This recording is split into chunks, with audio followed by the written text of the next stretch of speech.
Então, eu queria agradecer a presença de todos, nossa plateia super qualificada aqui presente, agradecer a autoridade máxima da Faculdade de Direito, professor Celso Campilongo, por mais uma vez abrigar essa ideia do lançamento agora da segunda edição do livro do amigo Bruno Rodrigues de Lima, uma tese premiada, a melhor tese da Universidade de Frankfurt, Luiz Gama contra o Império, a luta pelo direito no Brasil da escravidão. Então, hoje é o dia em que acabaram de chegar os livros da segunda edição, é o primeiro lançamento da segunda edição. E dito isso, quero fazer alguns comentários, mas depois de passar a palavra a quem é de direito, que é a autoridade máxima, depois Bruno, professor Duve, e eu falo alguma coisinha no final, se for necessário. Por favor, professor Campilongo.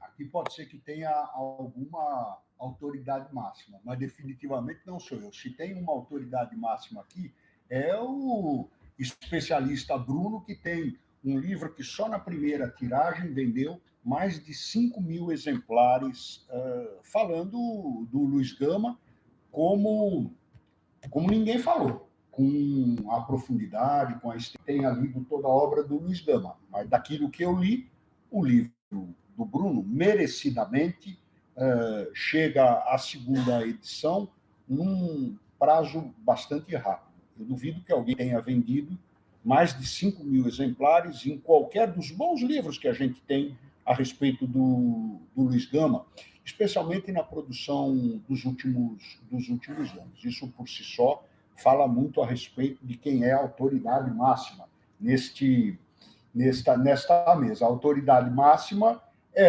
em Luiz Gama, que é disso que nós vamos falar, e especialmente o Bruno vai falar, é o professor Bruno Rodrigues de Lima. Assim, pegando o lançamento da primeira edição, que ocorreu nessa mesma sala há questão de um ano, um pouco mais de um ano, né? Que ocorreu há um ano, assim, a impressão que eu tenho, não só que a divulgação do livro foi muito intensa, os comentários a respeito do livro, o livro teve um impacto muito positivo, né? Em, digamos, realçar ainda mais a discussão a respeito do Luiz Gama. Alguns autores, e acho que é o caso do Luiz Gama, algumas histórias, eu acho que a história, por exemplo, a respeito dos Caifases, algumas histórias ficaram, ou umas personalidades, sei lá, o Antônio Bento, por exemplo, ficaram relegadas a um plano secundário. Foram propositadamente escondidas ao longo do tempo. Isto não ocorre apenas com o Luiz Gama, com o Bento, com o Caifases. Acontece, por exemplo, com o teatro que os estudantes faziam na Faculdade de Direito no século XIX. Não é nem o Luiz Gama, nem o século XIX, nem o teatro da faculdade, não são minha área de especialização, minha área de estudo. Eu sou um diletante nesses temas. Mas, por exemplo, umas 20 peças de teatro foram escritas no século XIX por estudantes de direito desta faculdade no século XIX. Professor Duve, com certeza tem informações a respeito da faculdade, mas no século XIX nós tínhamos no Brasil apenas duas faculdades de direito, a de São Paulo e a de Olinda, né? E então era num país nascente, praticamente, um dos poucos lugares onde eu tinha alguma produção intelectual, num país formado majoritariamente por analfabetos. A esmagadora maioria da população era uma população analfabeta. O que faziam os estudantes desta faculdade, e no Recife a mesma coisa, no século XIX?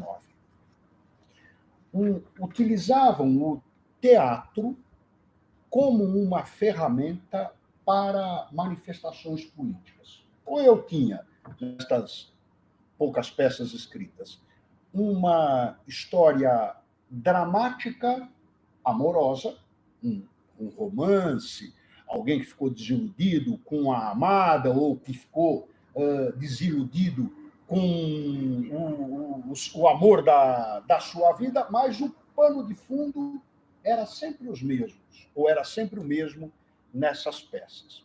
Eu tinha duas bandeiras que os estudantes levantavam. Tinha o romance e, por trás do romance, a bandeira abolicionista e a bandeira republicana. Eram os dois estandartes dos estudantes no século XIX. Os teatros que a cidade possuía tinha um prédio um pouquinho maior onde colocaram a faculdade de Direito. Este aqui foi completamente reformado, mas estamos no mesmo lugar desde o século XIX. E aqui em torno da faculdade, o que não era muito além dos limites das fronteiras da cidade, a cidade era muito pequenininha, nós tínhamos alguns poucos teatros mambembe. Alguns deles, na descrição, era de que tinham o piso de terra, eram mal acabados, cadeiras improvisadas, enfim, um teatro mambembe e popular. Né? E essas mesmas descrições vão dizer que a população, que a plateia que frequentava estes poucos teatros da cidade era uma plateia composta principalmente por analfabetos, por uma população que não era uma população endinheirada, não era uma população rica. Muitos desses espectadores das peças eram escravos. Tá? E mesmo aqueles de classe média ou brancos que frequentavam o teatro também eram analfabetos. E, mesmo assim, ainda era possível encontrar nas peças um presidente de província, um político, um professor de direito, um estudante de direito. Era este o público. De outro lado, tinha as peças que tinham uma conotação cômica.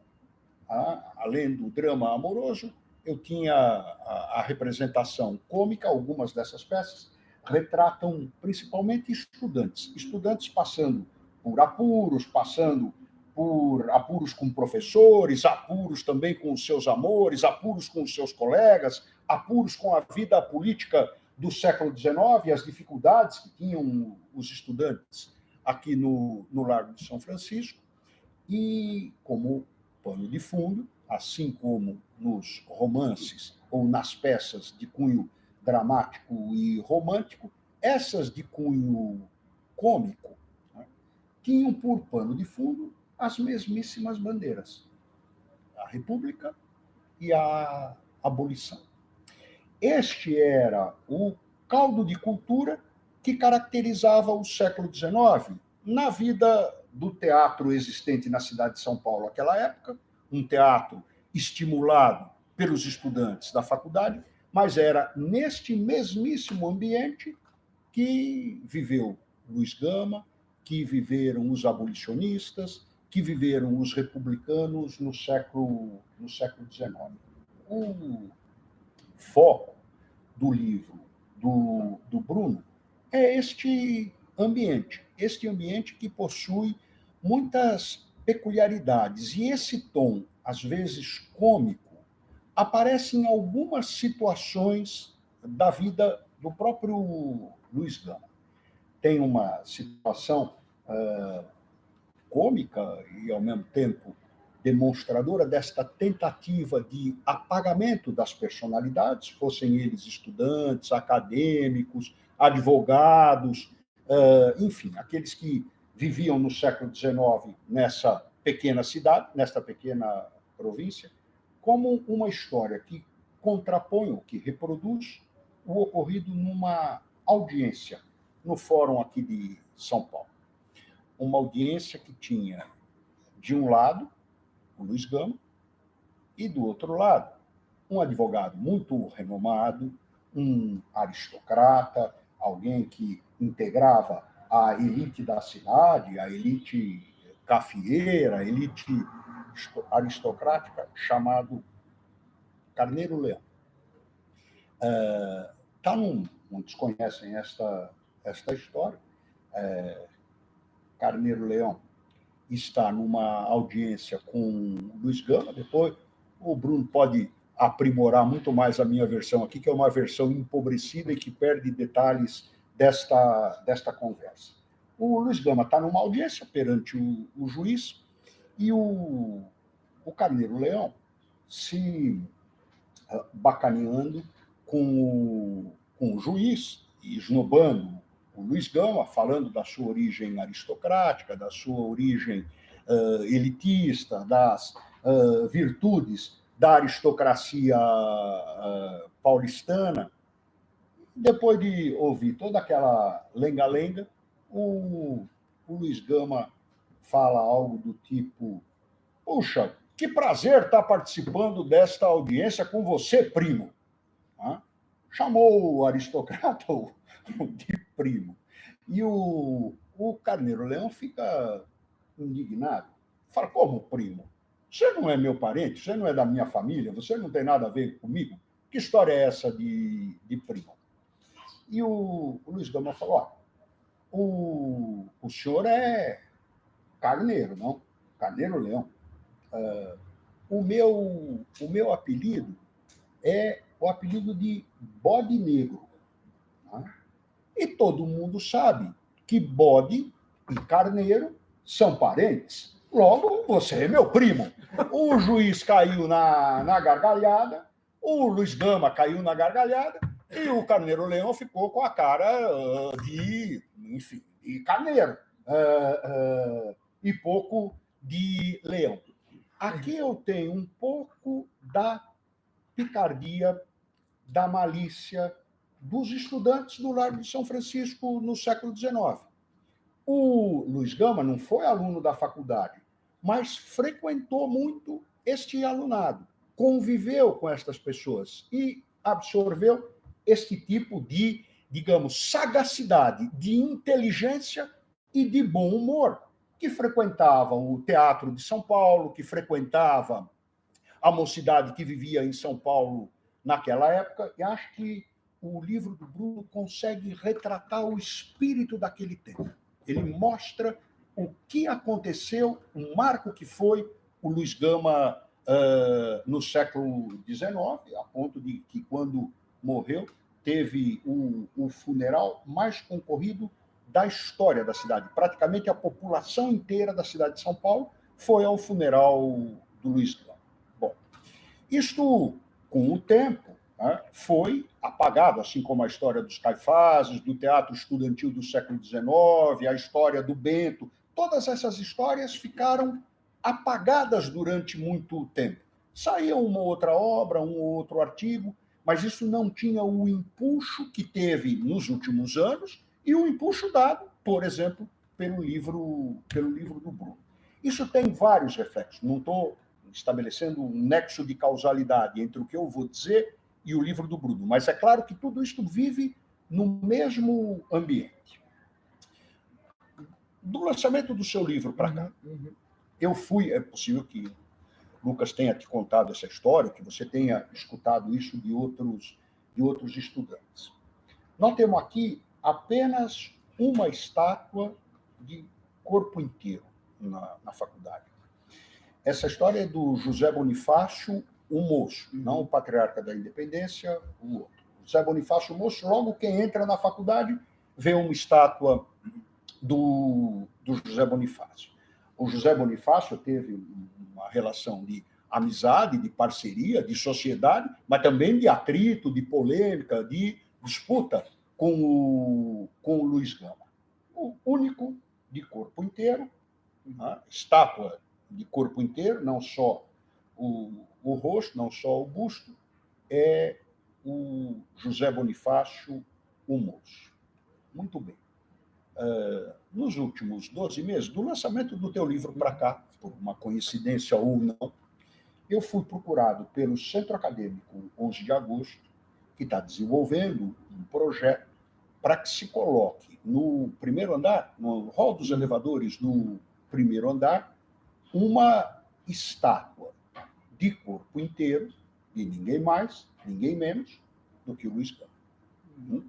Isso são sintomas, são indícios de que as coisas estão mudando, lentamente, demoradamente, enfim, numa velocidade que está muito aquém daquela que nós poderíamos desejar, mas não posso dizer que seja um mau sinal a iniciativa do centro acadêmico. Quase todas as salas desta faculdade, professor, quase todas elas têm nomes de professores. O Luiz Gama não foi professor na faculdade, não foi aluno na faculdade, mas tem uma sala com o nome Luiz Gama. Quase todas as salas têm quadros enormes, quadros de 1,5 metro por 2 metros, todos eles são gigantescos. A sala do Luiz Gama tem um quadro desse tamanho, quase um retrato 3x4. Muito bem. Um grupo de alunos, dentre eles está aqui o Arnaldo Belo, que integra esta turma, um grupo de alunos, como aconteceu com diversas salas aqui da faculdade, antigos alunos se reúnem, fazem uma vaquinha, e a minha turma também, e reformam algumas salas. A minha turma se propôs a reformar justamente a sala Luiz Gama. E nós temos um problema lá do quadro.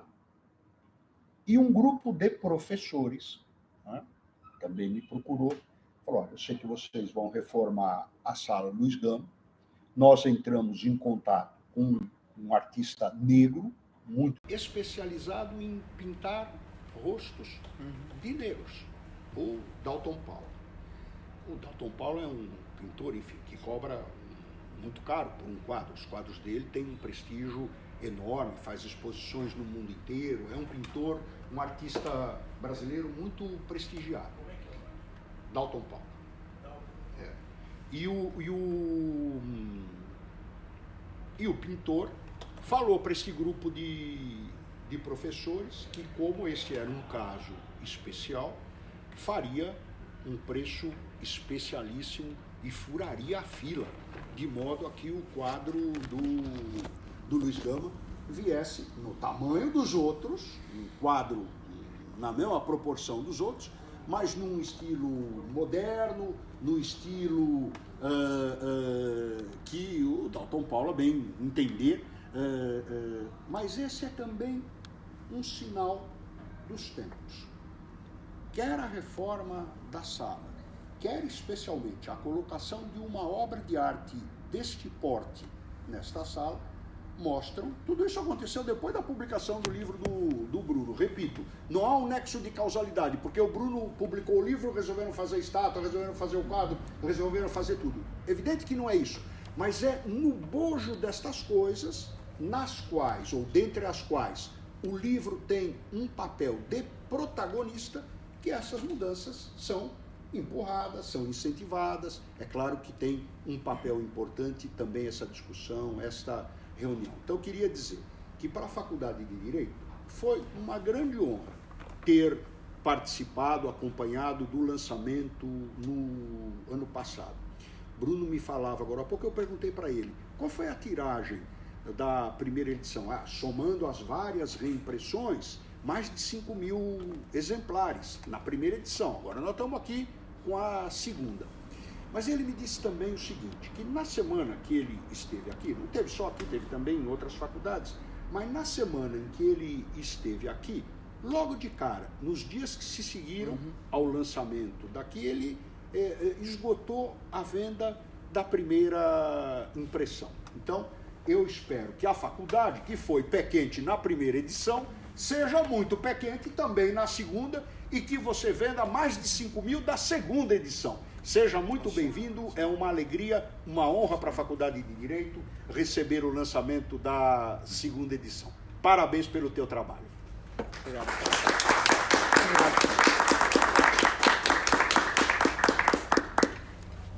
Professor, dúvida, posso fazer? Pode passar para o professor. Vai.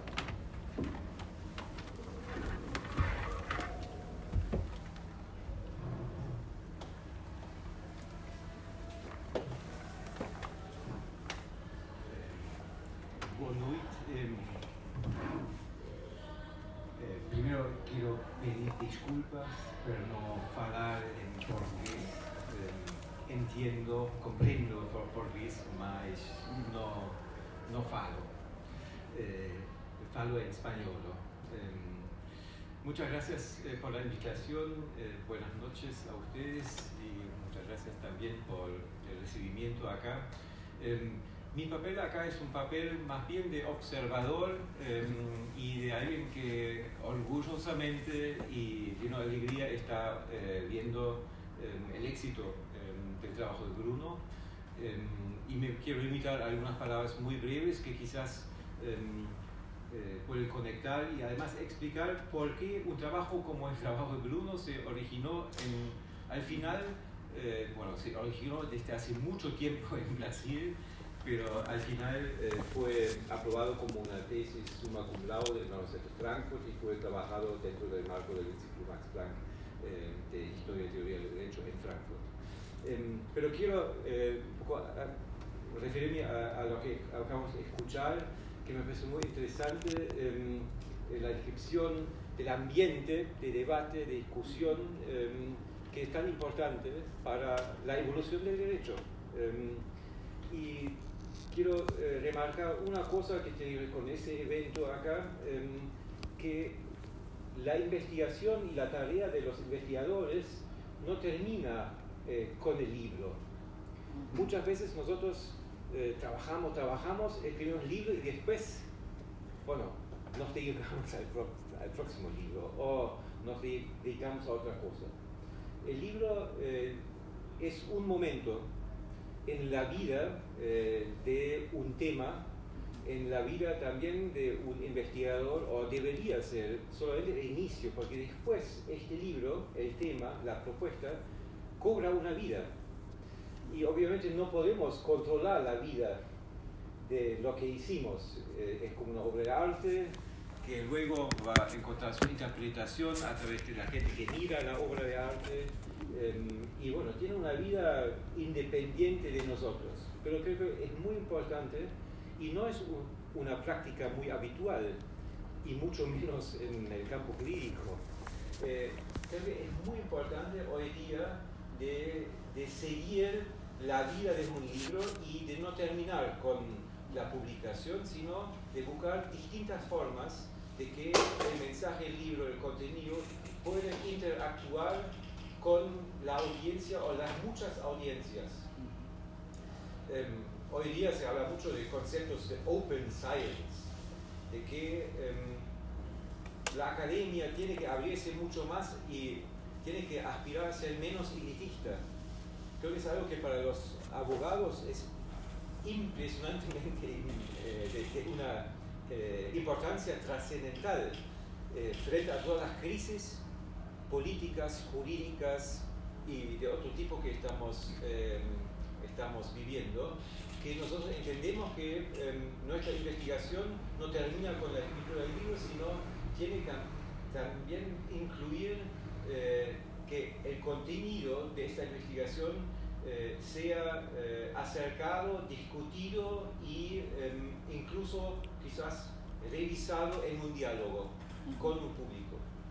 Y creo que Bruno está haciendo eso de forma ejemplar, porque no solamente publica una segunda edición y hace muchas presentaciones, entrevistas, sino también busca el diálogo con distintos grupos de personas, con distintas audiencias. Y una audiencia, obviamente, es esa muy linda audiencia acá en la facultad. Así, eso como una primera reflexión que me parece muy importante y quizás también podemos aprender esto también, porque para mí personalmente es la primera vez que un doctorando o una doctoranda publica un libro con más de 5.000 ejemplares y que va a la segunda edición. Incluso en el Carnaval del Libro hay todo un vagón, o como se dice, un armado de Luis Cama, etc. Así, estamos aprendiendo esas prácticas también, y te felicito otra vez. Pero quizás una reflexión muy breve, porque quiero escuchar a Bruno, también sobre por qué nos dedicamos a esto en Frankfurt, por qué éramos contentos de recibirlo como doctorando en Frankfurt, por qué la Facultad de Derecho le otorgó doctorado con un tema así, escrito, no en alemán, además, que es una de las ventajas de la Facultad de Frankfurt, hay que decirlo, que acepte trabajos en varios idiomas. Y porque yo, por ejemplo, cuando Bruno se acercó al instituto, bueno, estaba contento de empezar esa aventura con él, sin conocer a Luis Gama. Admito mi ignorancia. No sabía quién era Luis Gama cuando hablamos. Pero primero cada profesor, tutor de una tesis aprende más que el alumno. Porque, claro, uno empieza muchas veces con un tema que, bueno, uno no ha estudiado en profundidad, sino quizás no sería necesario hacer un doctorado así. Uno empieza un viaje hacia un terreno no muy conocido muchas veces y aprende. Pero el libro de Bruno está central para lo que estamos haciendo en Frankfurt. Y un poco también quizás típico, debería ser típico para lo que estamos haciendo. En el instituto tenemos un poco la idea de que las instituciones hoy día tienen que dedicarse a crear un diálogo global entre personas de distintas latitudes. No todos podemos hacerlo, pero tiene que haber algunos lugares donde hay un espacio donde distintas lógicas, experiencias jurídicas pueden encontrarse, interactuar y empezar a dialogar y a aprender sobre cómo dialogar. Así es un principio casi institucional para nosotros de tratar de abrir espacio para experiencias jurídicas de índole muy diversa. Tenemos colegas de China, tenemos colegas europeos, obviamente, colegas de África, América Latina, etcétera, etcétera, y eso enriquece el diálogo para todos. Así no es una excepción que trabajamos esos temas, si bien el libro es excepcional. Pero el libro también puede ser escrito sin hablar de Luis Gama, del contenido, del contexto, como una historia de una lucha por el derecho, o una historia con el derecho por la justicia. Y es una historia ejemplar también porque el libro tiene calidades literarias. Es un libro que tiene una muestra que el autor tiene una pluma, un don de escribir. Y eso se encuentra también contribuye al éxito del libro. Así es una historia, y eso es importante porque contamos historias para comprender contextos. Una historia bien contada cuenta mucho más que el contenido. Nos puede mostrar atmósferas, nos puede de alguna forma también ayudar a tener una cierta imaginación de situaciones, y Bruno recrea muy bien en muchas escenas, y va siempre, eso lo escribí también en mi evaluación, creo, va siempre al límite de la narrativa poética inventada, pero va al límite, no cruza. Pero practica eso lo que creo que tenemos que aprender a hacer, contar historias bien fundamentadas, bien también comprobables, usando la imaginación que siempre usamos como historiadores. No hay narrativa sin una dosis de invención, de una dosis de especulación, marcando ciertos límites, pero siendo sugestivos. Así es una historia, es una historia, como también storytelling, en un buen sentido. Es una historia de una lucha por el derecho y la justicia, y eso creo que es otra enseñanza que el libro da, más allá del contexto de Luis Gama, de Brasil, etc. Es una historia que muestra mucho sobre el derecho, que el derecho es, y eso casi es una frase confesional para nosotros en Frankfurt, el derecho no es un sistema de normas, el derecho es una praxis. El derecho es lo que los seres humanos, todavía los seres humanos, hacemos para crear sociedades, para crear las condiciones de cooperación. El derecho es una práctica social. Y si no fuera así, Gama no podía haber actuado, porque no tenía título, no tenía ninguna calificación formal. Luis Gama actuaba. practicaba el derecho. Y se muestra a través de este libro que el derecho es una práctica y que hay muchísimo de creación de derecho que no vamos a comprender si no miramos a las prácticas de los hombres y mujeres que están actuando. Obviamente es una lucha por justicia con los medios del derecho, y eso es, bueno, lo dice uno mismo en el libro claramente. Es la diferencia de, creo que la primera biografía fue escrita hace 150 años, y más o menos los primeros. Pero esto es una biografía jurídica, es una biografía, y Bruno usa un poco las imágenes que está usando Antonio Manuel España, es una biografía de una visión del mundo de un jurista sin títulos, pero un jurista, alguien que actúa con el derecho, que practica el derecho, y nosotros entendemos el mundo a partir de su cosmovisión. Y con eso entendemos mucho más del mundo que si miramos al derecho como sistema de normas. Así es un documento de una lucha por el derecho, entendiendo el derecho como una práctica en busca de justicia, sin eso decir que eso es la definición del derecho, lo que sea, simplemente esta práctica. Y eso es ejemplar, y esa historia podría escribirse en muchos otros contextos, y debería escribirse en otros contextos, porque son muchas historias que están ahí todavía no descubiertas en varios países, incluso en Alemania, en cualquier lugar. Y eso también se diferencia con una historia social, que yo aprecio la historia social, pero esto es un libro de un jurista que trata de reconstruir el mundo jurídico de un abogado sin título. Así, esas son algunas partes del libro de Bruno que son representativos para trabajos que se están haciendo en muchos lugares.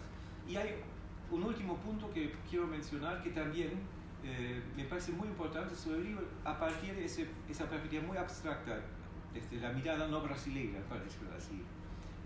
Una de las cosas que más me impresionó del libro y de la historia es que el libro muestra que el derecho depende de la acción y de muchas decisiones pequeñas de mucha gente. Es obvio que es un libro que muestra que lo imposible es posible, porque parecía imposible.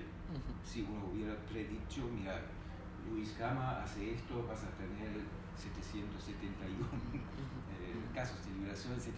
Claro, si hubiera dicho, bueno, no es posible. Pero sí, por muchas circunstancias fue posible. Así, lo imposible es posible si hay mucha voluntad, etc. Y lo que más me impresionó es que aún en un mundo como el mundo paulista de esa época, caracterizada por muchas situaciones que escuchamos, siempre de alguna forma hubo momentos donde una persona tomó una decisión que quizás no correspondía al sistema habitual. Si me acuerdo bien, su camino se abrió siempre porque alguien dijo, bueno, sí, yo tengo jurisdicción y te admito, no cierro la puerta. Muchas veces hubo alguien que tomó una decisión valiente de decir, sí, tienes razón, tengo que cambiarlo, tengo que hacer lo posible. Así también es una historia de cómo se consigue un cambio desde adentro, desde el mismo sistema, usando las reglas del juego del sistema, pero también usando la convicción de que el derecho es una práctica que vive de la continua adaptación y que, hay muchos actores que pueden cambiarlo. Bueno, y finalmente, obviamente, es una historia que nos interesa también porque estamos haciendo en Frankfurt una historia global, etc. Y la idea de la historia global no es justificar la globalización o algo así, sino es dar visibilidad a grupos y personas que en las narrativas tradicionales que reconstruyen el derecho como el Estado no aparecen. Desde las mujeres que en la historia, digamos, clásica estatalista no tienen un lugar porque durante siglos no eran los legisladores, no eran los jueces, no existían en las instituciones, pero sí crearon muchos que crearon derechos, tienen una posición importante, pero tengo que mirar con un poco otros y trabajar con otras herramientas y abrir la mirada, pero obviamente también para pueblos indígenas, para comunidades de personas esclavizadas, afroamericanos, etc., viviendo en territorios en la sombra del Estado o invisible del Estado, pero hacer visibles su contribución hacia la creación del derecho.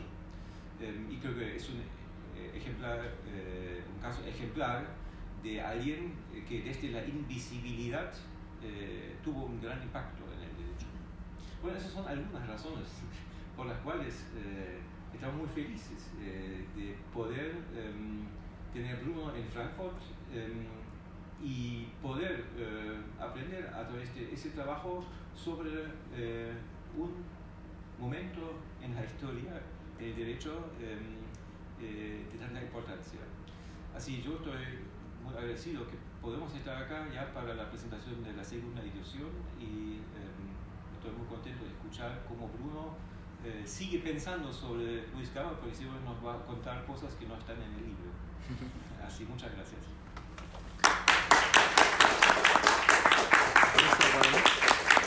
Professor, não perder a oportunidade, existe a possibilidade, do livro ser traduzido na Alemanha, na Europa, já está sendo traduzido em edição alemã? Está siendo publicado ya en inglés. Este ano, final do ano. Sí. Bueno, gracias por la pregunta. La pregunta era si está publicado en otros idiomas. Hace 3 semanas, más o menos, Bruno mandó la versión inglesa a la editorial Brill, donde tenemos una serie de este instituto que está accesible Open Access, así puede ser bajado gratuitamente y va a ser publicado en inglés. Y creo que una versión española está sí. pensado. Sí, sí, sí. ¿Usted consegue publicar na Alemanha? Sí, digamos, ya con español, portugués y inglés llegamos a una audiencia muy grande y tengo que admitir que nosotros, el instituto, publicamos mucho más en otros idiomas y no tanto en alemán. No tengo nada contra alemán, me encanta, pero es simplemente que la comunicación, digamos, en el campo donde trabajamos se ha anglicalizado, lamentablemente, pero es así. Pero bueno, no lo quiero excluir. Veremos. Vamos aguardar a edição em chinês, porque aí tem um público mais amplo lá. Bom, eu preparei um pequeno comentário aqui para agradecer a presença do Bruno e a prioridade que ele deu para a faculdade para também relançar a segunda edição. E lembrei de uma frase do grande pensador de Ipanema, Milor Fernandes: quão admiráveis são as pessoas que conhecemos pouco. Isso vale para a maioria das pessoas que a gente conhece, mas não vale para pessoas tão extraordinárias, assim, com trajetórias tão extraordinárias quanto o Luiz Gama e quanto o Bruno, né, que desde os 14 anos convive diariamente com o Luiz Gama, a ponto de quase ter se confundido com essa personalidade.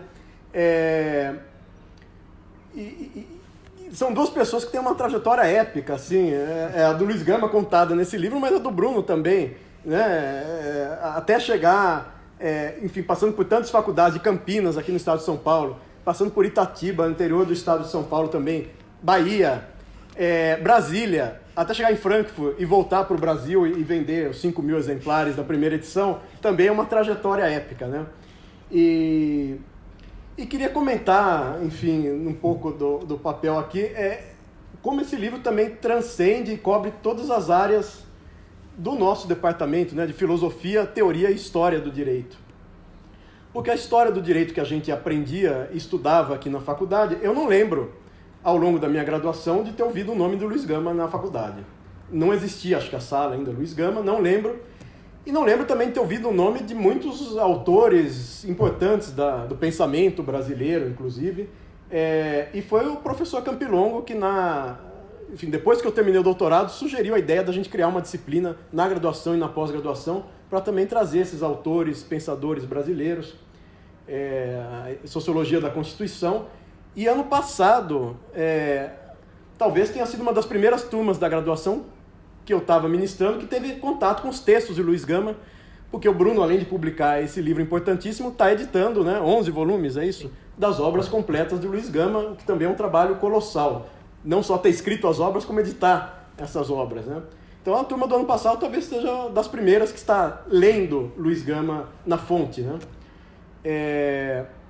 Porque a gente estava contando uma história... Seria como contar a história do Brasil, de seus grandes personagens, sem os principais figuras. Seria como contar a história da música brasileira sem falar do Milton Nascimento. Contar a história do futebol sem falar do Pelé. E a gente estava contando a história do direito sem falar do Luiz Gama, né?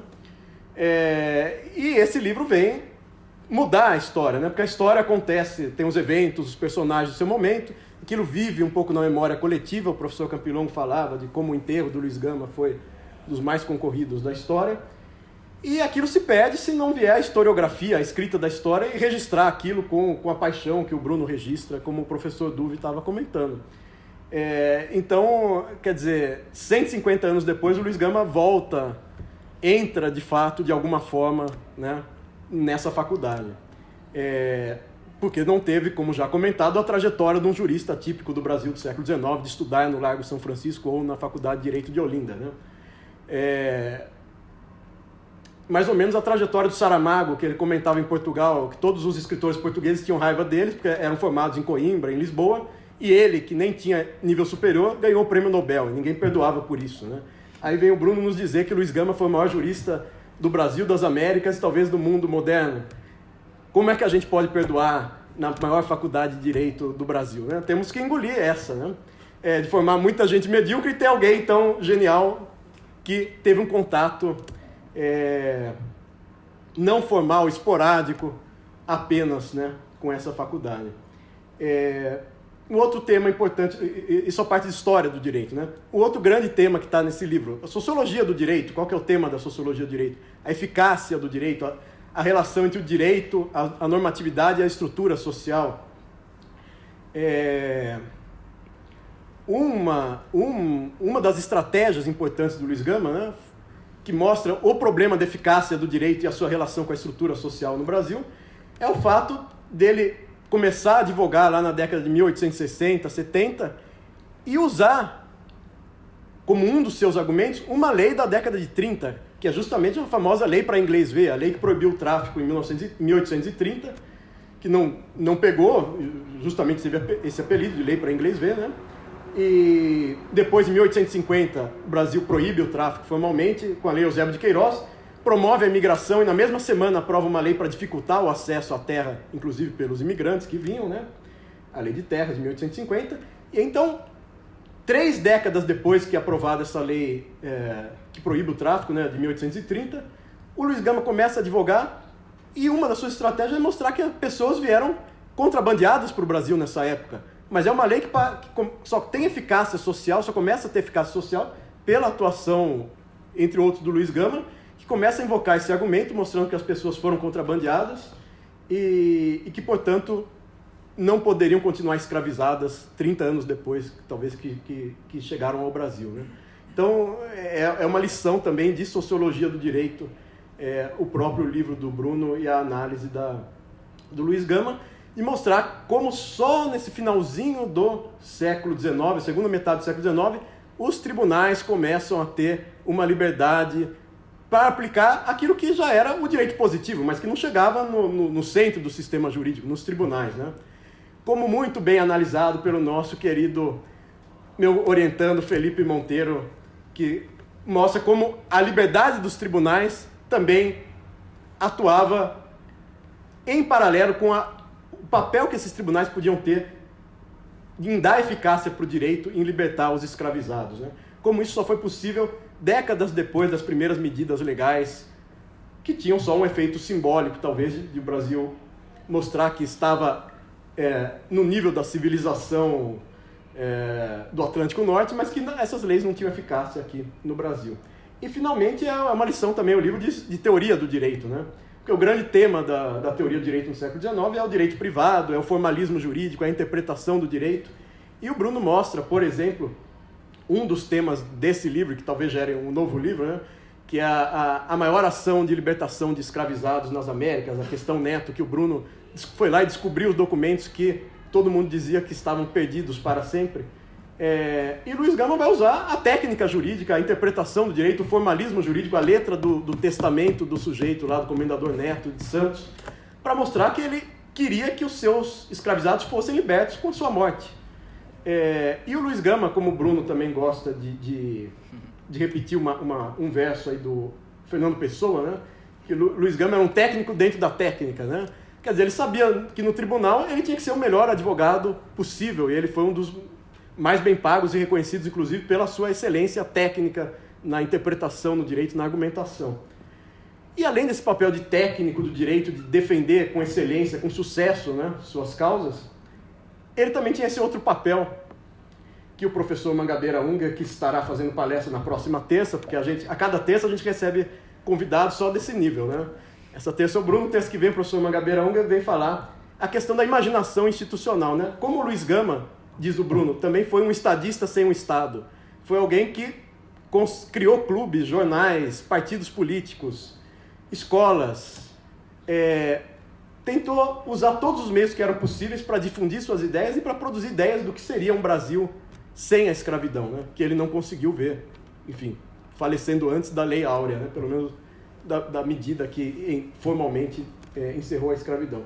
Mas, enfim, não só é um livro de teoria, história, filosofia, sociologia do direito, como a gente poderia especificar para cada ramo do direito as lições que Luiz Gama deixou. Não por acaso o Bruno estava aqui hoje de manhã, às 10 da manhã, dando uma aula no curso de Direito Penal, trazendo o volume, um dos volumes das obras completas, um é sobre direito, outro é sobre crime, né? Só sobre a atuação criminal do Luiz Gama. A gente poderia falar das críticas que Luiz Gama fez ao poder moderador, a forma como era o direito público no Império, né? Tão elogiado por sua estabilidade no Segundo Reinado, o papel de Dom Pedro II, e Luiz Gama vai dizer que aquilo era um império escravista, que o poder moderador talvez fosse uma espécie de navio negreiro dentro da organização estatal brasileira, né?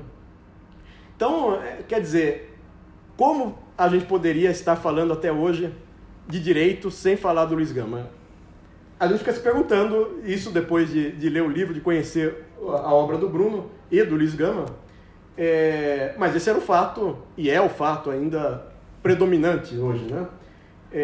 E a gente vem aqui para tentar mudar esse cenário daqui para frente, e queria terminar dizendo o seguinte, que só alguém com o mesmo brilho, com tanta dedicação, com o brilhantismo que o Bruno tem, para retratar uma figura tão brilhante, tão extraordinária quanto o próprio Luiz Gama. Existe uma confusão aqui um pouco entre o personagem e o autor, e o biógrafo, vamos dizer, com trajetórias tão extraordinárias. É isso, Bruno.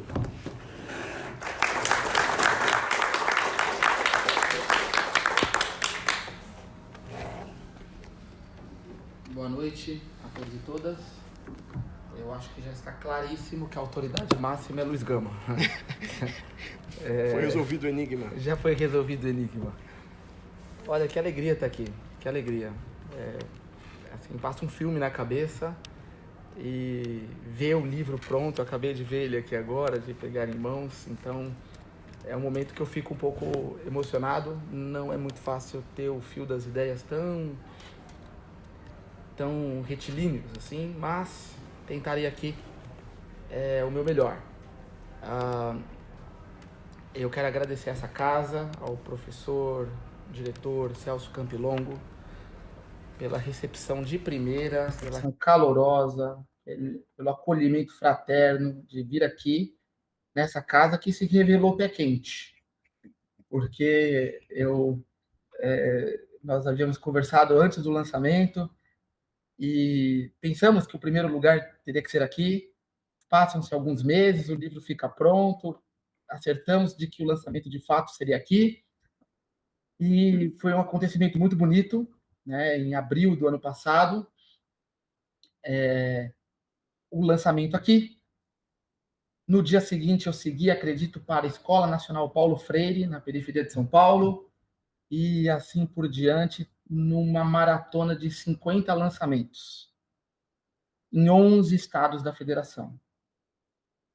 E começou aqui, e assim que surgiu a oportunidade da segunda edição, não tinha outro lugar a não ser começar novamente por aqui.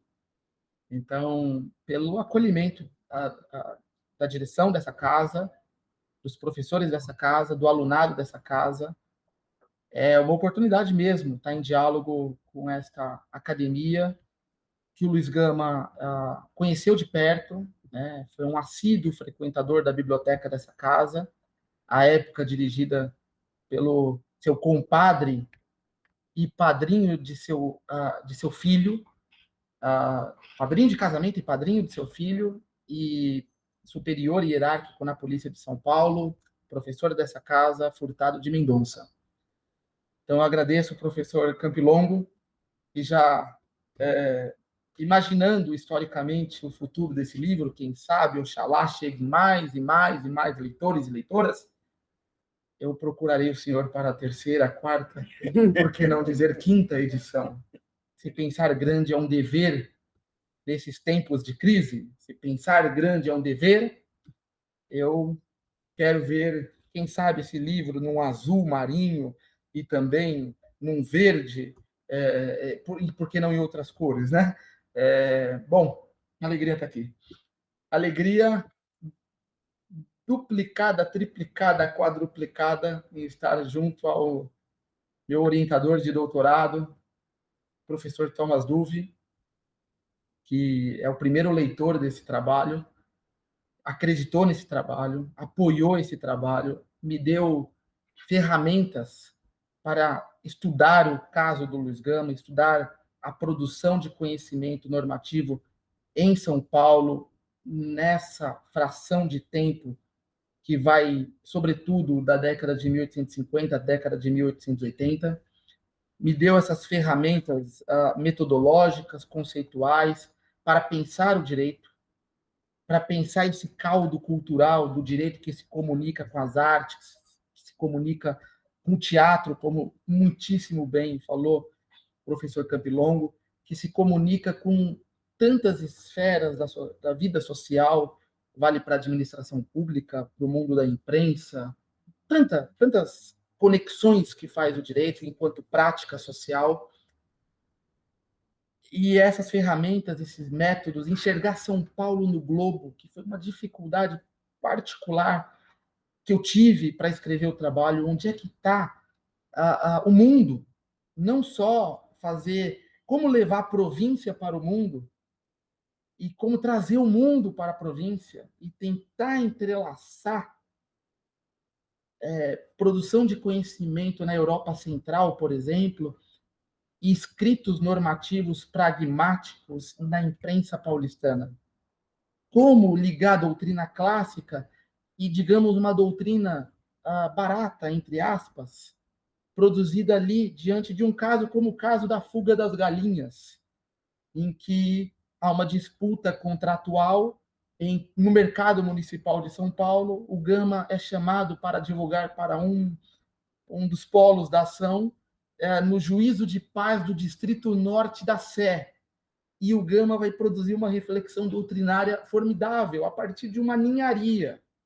Mas como essa ninharia não é menor do ponto de vista da prática do que outras grandes questões, se examinadas, obviamente, com suas respectivas lentes de observação da realidade social.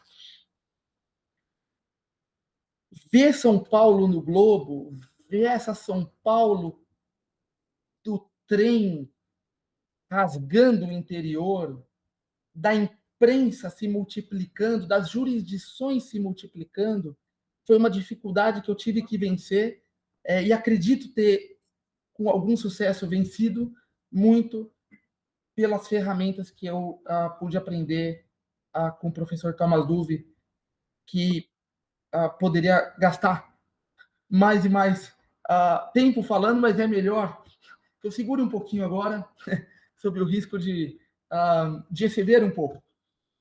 Tamanha dívida intelectual, e dívida não no senso negativo da palavra, de modo algum, mas o Gama dizia que dívida é um penhor que se leva no coração quando a dívida é positiva.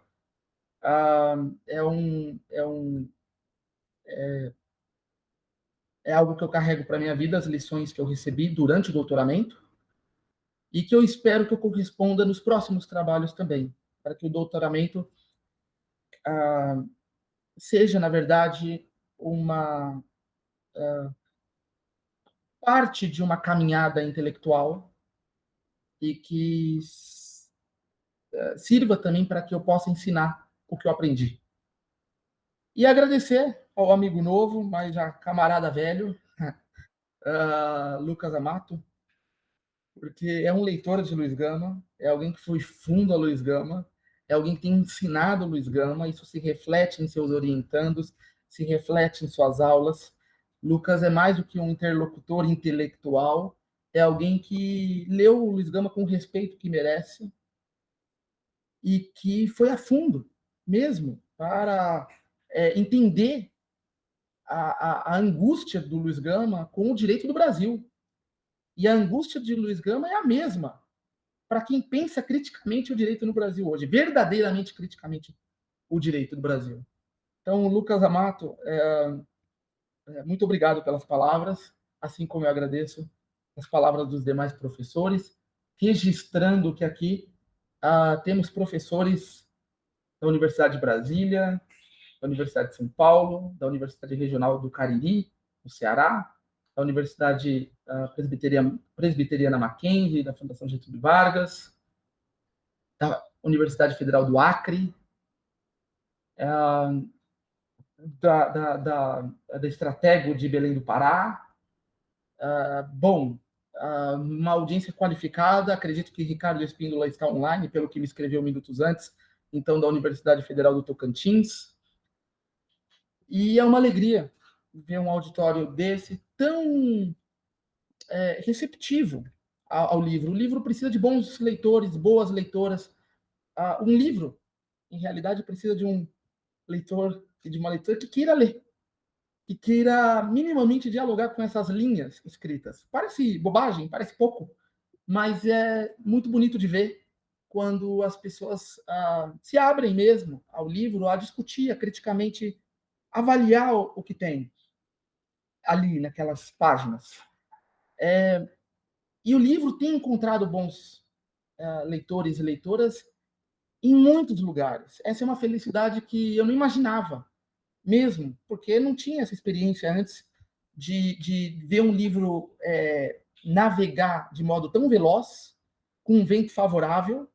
A gente não controla o vento, a gente não controla as ondas do mar, mas o livro tem navegado em águas mansas, e às vezes as ondas, quando sobem um pouquinho, o livro navega muito bem, e o vento tem soprado, oxalá continue a soprar favoravelmente, porque às vezes o livro pode demorar décadas para ter um público leitor.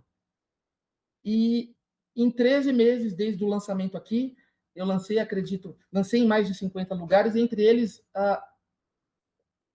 aproximadamente 15 universidades públicas, entre federais e estaduais.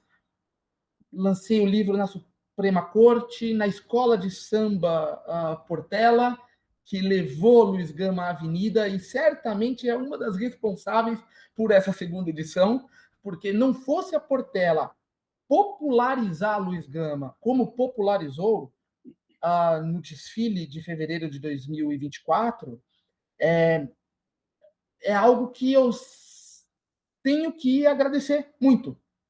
Só um parênteses técnico, Lucas, acredito que a chamada precisa de um clique. Isso. É isso. Senão perderíamos o contato com o público que nos assiste. Então, eu tenho que agradecer a Portela, agradecer o STF, agradecer tantas instituições que receberam, mas sempre essa casa, por ter sido o primeiro público que eu apresentei as ideias do livro. A segunda edição tem mudanças substanciais, mas ela tem uma razão de ser para mudar da primeira, que é uma crítica que eu recebi ao livro e uma crítica que eu não consegui defender.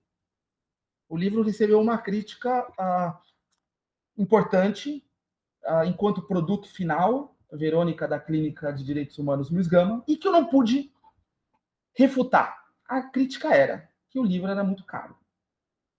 O livro custava R$160, o preço de capa, num país cujo salário mínimo não é 10 vezes mais do que, ou é aproximadamente 10 vezes mais do que o livro. Ou seja, 10% de um salário mínimo é muito caro para um livro, de fato, mas livros no Brasil, geralmente, são caros. Papel é caro, a produção é cara, a circulação, a distribuição, tudo é muito caro.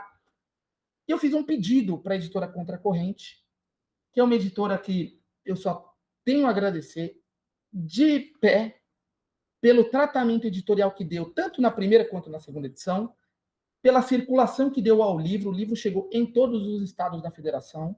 O livro chegou com um acabamento primoroso, com cuidado de revisão técnica, assim, formidável.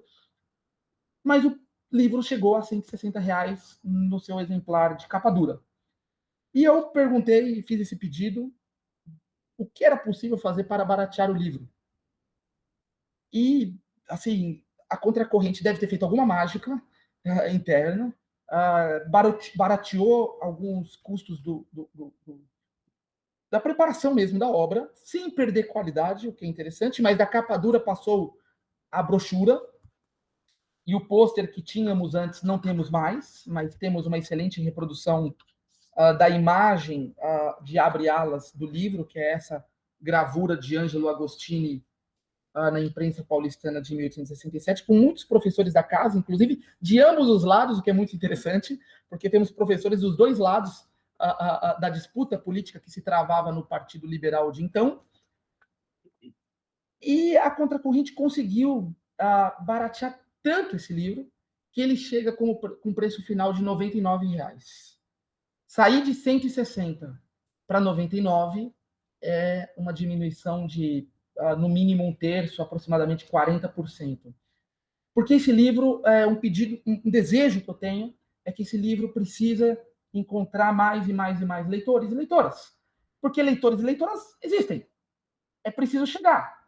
É preciso fazer o livro chegar nas escolas públicas da periferia paulistana, da Baixada Fluminense, da Ceilândia, no Distrito Federal, da região metropolitana de Salvador, no Acre, Rondônia, Porto Velho, Cacoal, Ji-Paraná, para citar 3 cidades rondonienses. É preciso fazer o livro chegar nos mais distantes rincões do Brasil, porque a história do Luiz Gama é tão poderosa para a gente pensar o Brasil, para a gente pensar o direito, para a gente pensar a modernidade, que eu acredito que os leitores de praticamente qualquer faixa etária não vão ter dificuldades em ler um livro. É claro que é um livro que foi produzido inicialmente como uma tese de doutorado, então ele segue apuros metodológicos próprios de uma tese, mas é um livro que eu escrevi pensando em leitor do primeiro ano do ensino médio. Então, uma coisa que eu tive, assim, uma obsessão literária, talvez, era: eu preciso que esse livro seja entendido por um estudante que está entrando no ensino médio. Se vou conseguir ou não, não sei dizer. Mas eu pensei de que o livro tem que ter uma linguagem simples. O Luiz Gama é uma pessoa que conseguiu se libertar. Aos 18 anos de idade, algumas quadras, alguns metros dessa casa, ele conseguiu se libertar. E a sua obsessão de vida era libertar o próximo, dando pão a quem tinha fome, para dizer com Raul Pompeia, numa metáfora, numa secularização de uma metáfora cristã da antiguidade, dando pão a quem tinha fome e dando liberdade a quem precisava de liberdade, a quem ansiava por liberdade. Essa história ela é inteligível para todo mundo, acredito eu. E se ela é inteligível para todo mundo, ela há de ser inteligível também para os juristas. que precisam dessa história. Precisam dessa história para pensar a justiça no Brasil, para pensar a democratização do conhecimento no Brasil, para que o Brasil consiga sair de patamares vergonhosos no que toca à fome, à miséria e a níveis educacionais. A obra do Gama, Um Estadista Sem Estado, para falar com o professor Lucas, é uma obra de engrandecimento do Brasil e de emancipação da raça humana, para dizer com Lúcio de Mendonça. Gama é um nome que é a afirmação da liberdade humana, nos termos de Lúcio de Mendonça, que estudou nessa casa. Então, é um apelo que eu faço, na verdade. É por isso que amanhã estarei no Rio de Janeiro, à noite. Volto para cá. Hoje é terça? Ainda é terça. Volto para cá na quinta-feira em Santos.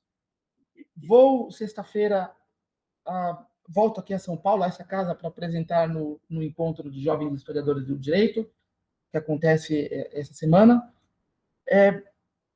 Basicamente isso, em busca de leitores. Eu acho que juristas, escritores, têm que buscar leitores, têm que buscar comunicar sua obra. Por maior erudição ou refino metodológico que tenha, ela precisa ser uma obra a serviço da sociedade. A sociedade precisa se apropriar, no melhor sentido do termo, do conhecimento produzido pela Universidade Pública Brasileira, por exemplo. Eu sou egresso, primeiro do programa Universidade para Todos, depois me formo na Bahia, na Universidade do Estado da Bahia, ingressei via o regime de cotas para a Universidade Pública, depois fui beneficiário do excelente programa de pós-graduação em Direito, que meu colega Matheus Rocha Tomás, nós estudamos juntos, somos contemporâneos, na Universidade de Brasília, e a vida me levou, de algum modo, a Frankfurt, onde a literatura que o Luiz Gama lia tem um dos seus melhores repositórios. A biblioteca do Instituto Max Planck de História do Direito e Teoria do Direito é assim um manancial. Como desta casa também o é. A do Max Planck de Frankfurt é assim um lugar que todos que já estiveram lá reconhecem a beleza que é, para o engrandecimento do conhecimento mesmo. E, bom, eu acho que, inclusive, nós temos que pensar mais conexões entre essas bibliotecas, entre as comunidades epistêmicas dos dois lados do Atlântico. Nós temos que pensar, professor Guilherme, mais e mais meios de cooperação, meios de formação, meios de difusão do conhecimento. Eu só tenho a agradecer, não tenho muitas mais palavras a não ser do agradecimento, não fico, obviamente, à disposição para perguntas, para falar da obra, que nem falei tanto, mas dizer essa palavra mesmo de agradecimento do fundo do meu coração, porque professor Lucas, professor Celso, professor Thomas, dizendo com o primeiro nome, todos vocês, é uma grata alegria poder estar aqui nessa noite, poder estar falando de Luiz Gama com um público tão qualificado, incluindo o público que nos assiste. E o Luiz Gama exige de nós grandeza. Pensar com o Luiz Gama exige pensar o futuro. Luiz Gama não está preso no século XIX, muito ao contrário, está vivíssimo, Davi, para o futuro do Brasil. As ideias de Luiz Gama falam para o futuro do Brasil. E nós vamos ouvir mais e mais e mais e mais falar do Luiz Gama no futuro. Não sei se em razão do livro, concordo plenamente com o professor Campilongo. Acho que o livro tem um papel, claro, mas acho que é um movimento muito maior, que eu não saberia explicar sociologicamente, mas é um movimento que passa pela escola de samba, que passa pelo Mateus Aleluia na Igreja da Barroquinha, falando a história de Luiz Gama, passa por tanta gente e pesquisadores, certamente, que compreendem o tamanho do Luiz Gama e que num movimento que passa de geração a geração, que dá trabalho e que demora o reconhecimento, mas que está vindo agora. 2030 é o bicentenário de nascimento de Luiz Gama. Até 2030, nós vamos ver, acredito e torço, desejo, vibro, rezo, para que nós deste país de 220 milhões de habitantes, nós tenhamos milhares e milhares e milhares, e por que não milhões de leitores do Luiz Gama. É difícil, talvez não aconteça, mas quem sabe? Vamos pensar, torcer para que desse auditório, que começou aqui no lançamento ano passado, se espraie, se expanda, cresça, e a gente fale da grandeza da história do direito para pensar o direito, da grandeza de Luiz Gama para pensar o Brasil, entrelaçando disciplina, país, mundo, direito, direito, direito. Muito obrigado.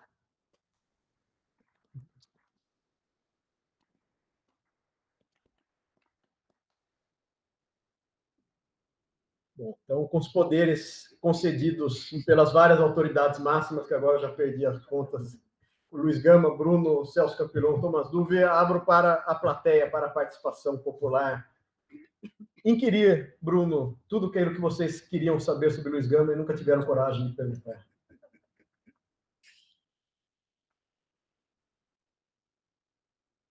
Tem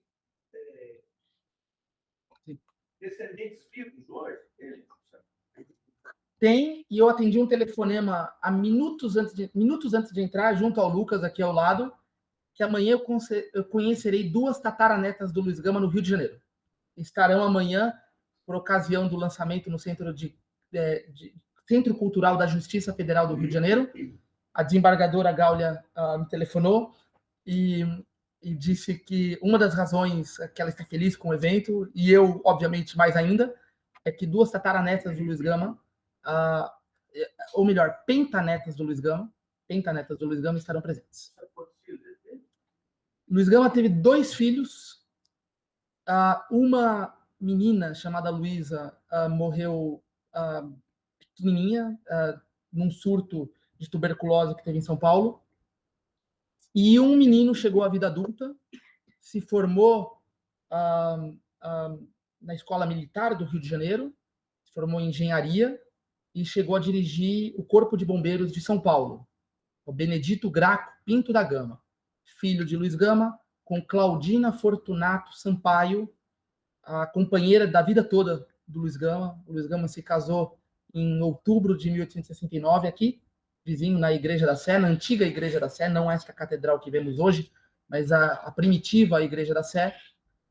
E Claudina foi sua companheira de toda a vida, e é muito importante falar dela, falar do nome dela. No livro eu não falo tanto, falo bem pouco, aliás. Mas é uma pessoa com uma história de vida extraordinária. Quem sabe, professor, que um descendente aluno se formar aqui, que maravilha, hein? No futuro, seria uma volta da vida, não é? Sim, Davi? Boa noite a todos. É um prazer participar também dessa fala. E me impactou muito a casa e emocionado também pelo seu trabalho, da maneira que você enxerga isso. Luiz Gama, na minha opinião, porque depois de Jesus Cristo veio no mundo, não somente como um ser humano, um jurista, mas uma pessoa com tanta determinação de garra e além do seu tempo. Ele sabia da história dele, foi livre, foi escravo, mas só quem estava na casa grande, que a gente chama de escravo da casa grande, sabe? Tem muitos que não iam buscar a liberdade, e outros, nada. Ele, depois de conquistou a liberdade dele, ele é preparado. Mas não. Ele tinha liberdade do seu povo. Quando a gente fala sobre isso, ele foi bem sobre a abolição, a história, não vou entrar muito, mas o pensamento que eu tenho até hoje é o seguinte: se o Luiz Gama tivesse vivo em 1888, saiu a coleção no dia 13, dia 14, para não ter saído sem um pedaço de pão, ou terra, ou semente do povo. Você entendeu? Claro. Dizer diante de você, nessa concepção, qual seria a sua visão?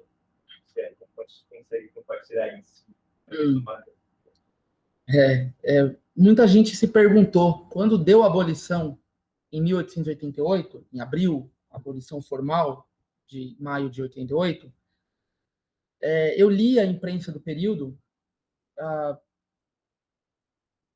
para pensar o processo abolicionista, e tem muitos escritos, muitos, que se fazem essa mesma pergunta. O que Luiz Gama diria se estivesse aqui? Assim como muitas mães colocaram os nomes dos seus filhos de Luiz Gama, depois da morte do Luiz Gama, tem muitas crianças que nascem com esse nome, Luiz Gama. Em 88 se perguntaram, muitas pessoas se perguntaram, tem na imprensa, o que diria Luiz Gama dessa abolição em que multidões vagaram, andaram a esmo nas estradas de chão batido, sem semente no bolso, sem um pedaço de pão, sem perspectiva alguma de um chão para poder cair morto, para usar uma expressão popular. Não tinha para onde ir. Eu me faço essa pergunta também, e é um exercício para eu pensar a própria história do Luiz Gama. Eu termino o livro, o epílogo do livro se chama Memória, Samba e Futuro. E eu abro pensando o fim da escravidão. Não alongo muito essa reflexão, mas eu penso que, assim, o Brasil não é para amadores. O Brasil exige profissionais para interpretar, não é, Matheus? Profissionais. Porque o Brasil conseguiu transformar o estatuto jurídico do escravo até 1888 em... ele conseguiu... Vou tentar formular melhor. Ele conseguiu transmitir via cor da pele, via negritude, o estatuto jurídico anterior. Então, ainda que após o 13 de maio o estatuto jurídico fosse de livre, o estigma do estatuto jurídico anterior foi colado, atado. E a população negra sai do cativeiro sem acesso à educação, sem um pingo de cidadania. Por isso que falamos que a abolição está incompleta. E a abolição está mesmo por fazer. E esta casa agora, por exemplo, coloca cotas em uma porcentagem, acredito 50%, que é um ganho histórico para democratizar e para ampliar as oportunidades de quem há 2 ou 3 gerações saiu do cativeiro sem direitos. Então, essa pergunta, ela é uma pergunta em suspenso. E que, se nós quisermos fazer a abolição acontecer, nós vamos precisar fazer essa especulação histórica. O que Luiz Gama diria? E aí eu te pergunto, o que Luiz Gama diria? Entende? E você pergunta para ele, e pergunta para cá, e formamos uma comunidade pensando o futuro do Brasil. Isso. Bruno, eu queria um relato pessoal seu, porque imagina que o trabalho foi duro para conseguir encontrar as fontes primárias. Quando a gente tem digitalizado, por exemplo, os órgãos superiores da época, o Superior de Justiça, teve uma relação, o Legislativo, a Assembleia Geral, mas esses inferiores, eu percebo que fica oculto nas câmaras municipais, Exato. O judiciário de primeira instância, e tem muito a beneficiar o estudo do direito, né? Mas é que não tem nada digitalizado ou pouquíssimo, né? Imagina que o trabalho que é ciberpúblico tem que ser fácil. Exatamente. E isso volto a Frankfurt, porque se eu olhasse uma camada acima do judiciário, eu perderia completamente Gama. Olhar justamente aquela delegacia de polícia de Mogi Mirim, por exemplo, ou de Mogi das Cruzes, as duas têm coisa com Gama esteve nas duas. Olhar o juízo de paz do Distrito Norte, como eu disse, do caso da fuga das galinhas. Olhar assentos de batismo de uma paróquia como Jaguari, em Minas Gerais. Ou seja, olhar aquela jurisdição minúscula, que obviamente não tem nada digitalizado, mas nada, nada, nada. E os papéis estão empilhados e sem uma viva alma que vá lá abrir e ler. Eu fui agora num arquivo muito pequeno, 2 ou 3 dias atrás, antes do final de semana, e eu encontrei um material que ninguém olhou nos últimos 100 anos. E eu pensei, assim, a mesma coisa, eu falei, é muito, porque não é a tarefa de um pesquisador individual, ou 2 ou 3, é preciso formar uma comunidade, porque muito, eu diria tranquilamente, mais de 90% dos materiais da escravidão, dos textos jurídicos da escravidão no Brasil, não estão digitalizados. Nas pequenas paróquias, nas pequenas delegacias de polícia, nos pequenos juízos, nos pequenos júris, varas dos júris, nas câmaras municipais. Câmara Municipal tem um material fabuloso. E olha que é uma instituição de prestígio, uma instituição de Estado muito forte. Mas pode que ninguém viu. Eu digo, tem muito por fazer. A minha sorte foi localizar o máximo para globalizar. E não no sentido de enaltecer a globalização, não. É porque os processos locais, eles são informados, para dizer de uma maneira tímida, mas eles são irritados, para dizer com os lumanianos, eles são forjados, talvez esse seja o melhor verbo, por processos profundamente globais. Profundamente globais. Isso você vai ver, por exemplo, num caso da antiga igreja Nossa Senhora do Rosário dos Homens Pretos, que fica onde hoje é a Bovespa, a Bolsa de Valores de São Paulo, a maior bolsa de valores do Brasil, é construída em cima da igreja do Rosário dos Homens Pretos e do cemitério contíguo a esta igreja. Um dos primeiros documentos que o Gama copiou foi um atestado de óbito de uma africana chamada Manja. E esse atestado de óbito tem citação aliás, o atestado de óbito é o documento, a Câmara Municipal processa a igreja, há uma disputa jurisdicional entre competências eclesiásticas e civis, e nessa discussão você tem citações às constituições do arcebispado da Bahia, às ordenações filipinas, há muitos outros textos normativos, esses 2 com certeza eu digo, eu discuto rapidamente no livro, mas aparentemente uma coisa mínima, mas que envolve uma discussão jurídica global. Seja essas disputas jurisdicionais que eu falei, seja as citações doutrinárias envolvidas. Bom, espero que eu tenha respondido, mas há um material gigantesco para desbravar. Eu não sei se é mito, se é verdade. O Rui Barbosa teria mandado queimar documentos relativos à escravidão. E não, ele tem vergonha desse passado. Uhum. Não, ele fez isso para pedir indenizações e tal. É um imbróglio. É uma discussão muito intrincada. Eu mesmo já tive, assim, um mau sentimento, para não dizer um ódio, contra Rui Barbosa por ter ordenado a queima dos arquivos, a escravidão e tal. Mas isso não é, porque depois eu fui ver que o ódio... Primeiro, o ódio não leva a lugar nenhum. Segundo, não é bom conservar ódio.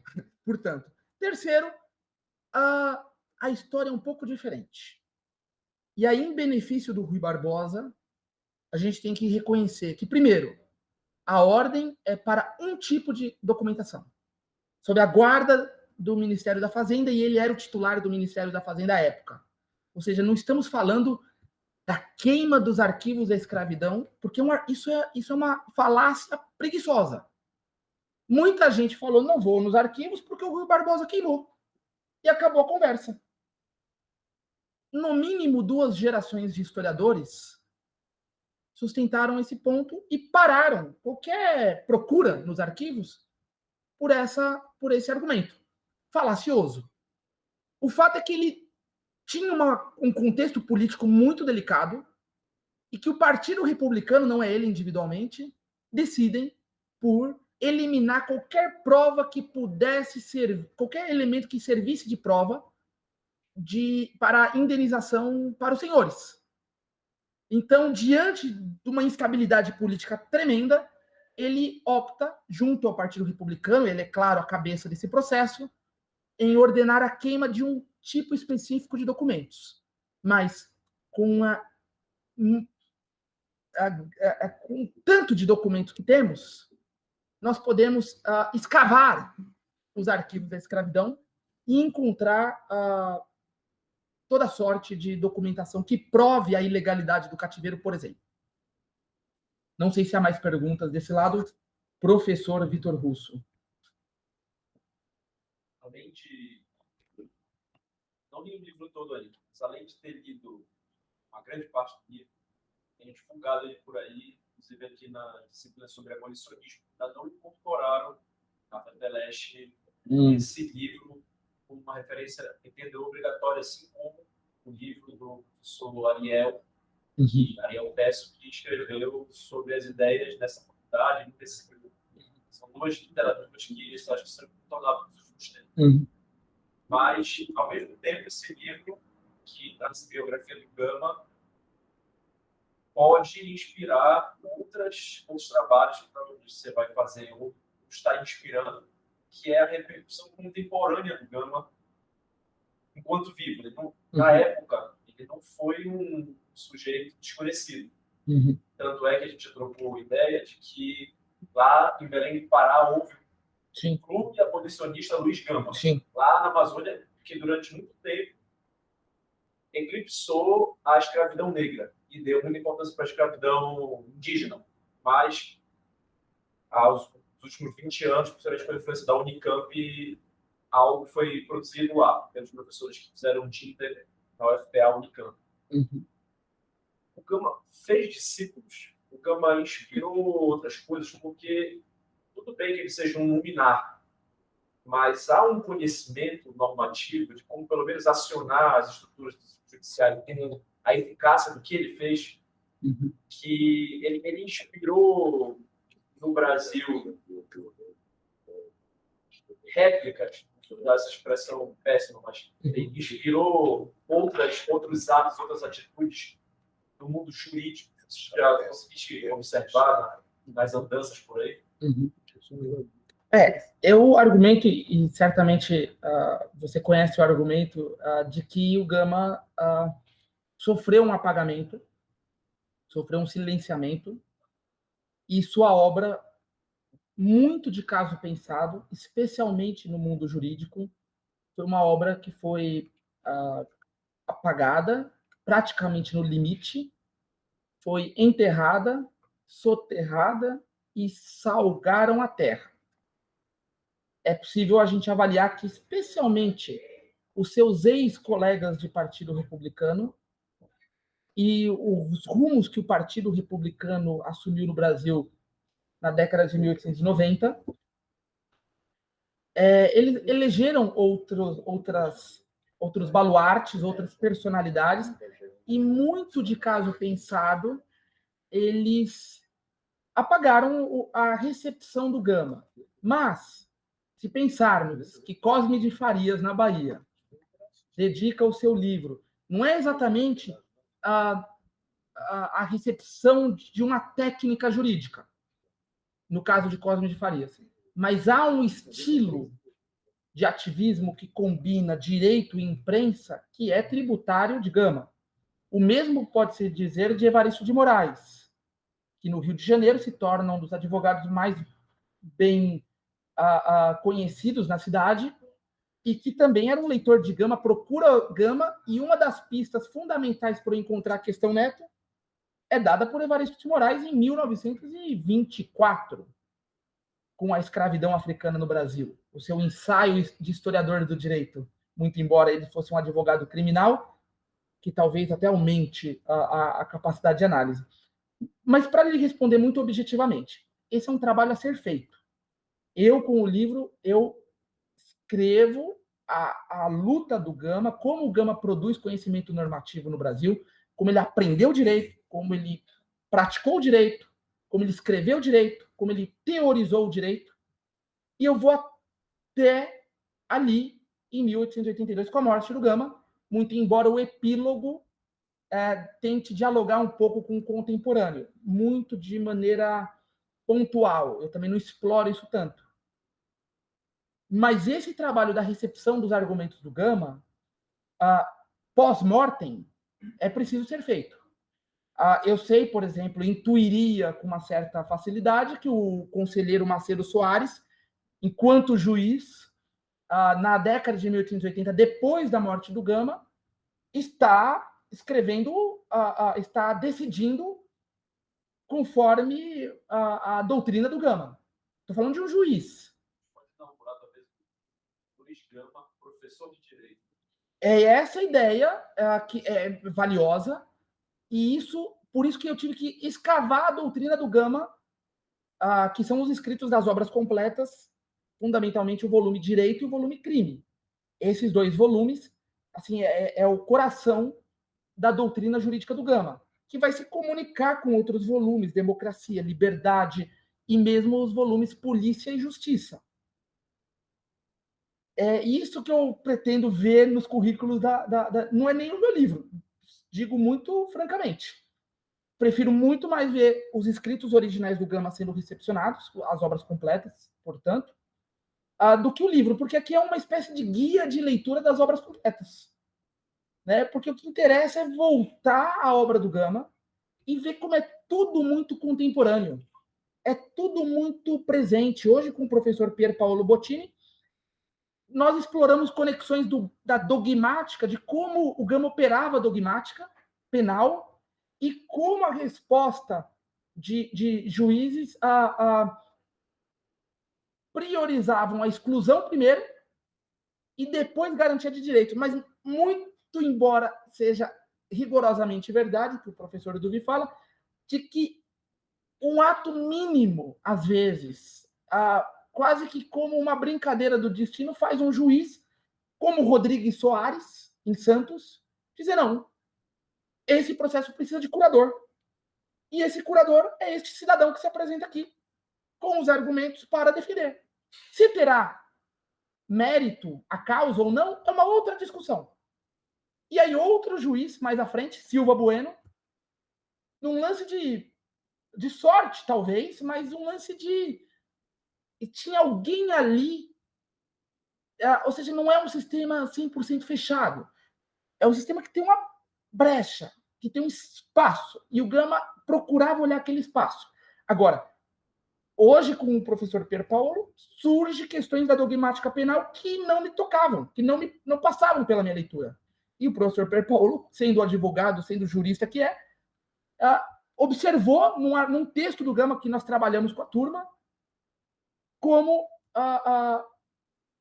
o Gama opera categorias de direito dentro da dogmática que forçam o juiz a se não reconhecer naquele instante numa etapa subsequente. Não sei se eu respondo tanto. Em síntese, tem muito para fazer. É tarefa de uma geração, Felipe, que está agora escrevendo um belíssimo trabalho. É tarefa de uma geração. É uma geração que passa pelo professor Ariel, que passa por Mariana Armondi, que passa por tanta gente no Max Planck de Frankfurt, na USP, na Federal do Paraná, no Cariri. A gente precisa conversar, ler um ao outro, discutir seriamente e avançar cientificamente a história do direito. Eu gosto muito de falar da recepção política do Gama hoje no Brasil. Gosto. Mas, em primeiríssimo lugar, a relevância científica do Gama, metodológica do Gama, teórica do Gama, que vem da sua prática original. É isso que me interessa mais, porque esse é o legado que fica, do meu ponto de vista, da minha contribuição. Este é o legado mais forte para pensar o direito e avançar a história do direito, comunicando com sociologia, teoria, filosofia, política, ciência política, tantas áreas. Professor Guilherme. Na verdade, vendo aqui todos os colegas pensando nessa questão, o Gama vai lidar com aquilo que uns colegas establishment intelectual da época julgavam impossível. Né? Porque Luiz Gama virou advogado depois de morto. Né? Foi um gesto de reparação simbólica da Ordem dos Advogados do Brasil. O retrato dele também veio para casa, você deve saber exatamente quantos anos depois, ou seja, ele lidou com isso. Né? Daí eu penso nesse tema que eu minha obsessão teórica, que é essa questão de emergência climática. A gente todo mundo sabe que vamos ter a COP30 em novembro em Belém do Pará. Ao mesmo tempo, o IBAMA, sobre o protesto da Associação dos Funcionários do IBAMA, está começando a exploração e a possibilidade de explorar petróleo na foz do rio Amazonas, né? Então, a possibilidade da COP30, na palavra de Ailton Krenak, se transformar numa grande reunião de empresários, se não resolver realmente o ponto que nos toca, que é a diminuição da questão dos gases de efeito estufa. Né? Ou seja, nesse sentido, o Luiz Gama é uma lição, né? Porque ele tentou pensar e agir naquilo que, no tempo que propôs viver, e parecia impossível. Fantástico. Eu acho que é mais uma provocação do que uma coisa. É uma provocação porque é muito, muito boa, porque nessa linha da pergunta do Davi, o que o Luiz Gama pensaria e tal, nesse Brasil, dessa emergência climática gravíssima, e tantos agentes políticos querendo transformar um espaço de deliberação num espaço esvaziado, como o senhor fala da reflexão de Ailton Krenak, que eu me associo, eu tenho visto mais e mais e mais a importância do Gama para pensar a Amazônia de hoje. Se a Amazônia é a arena global que vai definir o Brasil do século XXI, o que é razoável assim apresentar, nós precisamos, como que do socorro de um pensador sofisticado, de uma teoria criativa, no sentido de que conhece a realidade brasileira como poucas, que não importou de uma maneira que enxertava um conceito alienígena, digamos assim, num ambiente que sequer tradução possa se dar, porque a tradução normativa para se dar precisa ter minimamente um ambiente para isso.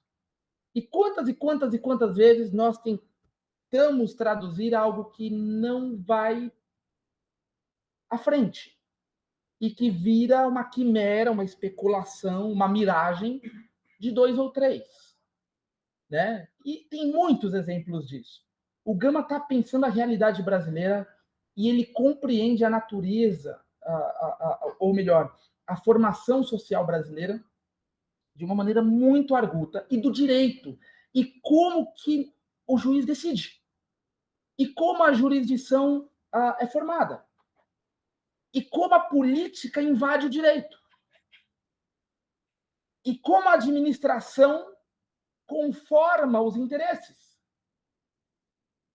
E é possível observar fenômenos políticos, jurídicos do Brasil de hoje, da Amazônia de hoje, mas a gente precisa mais e mais de método.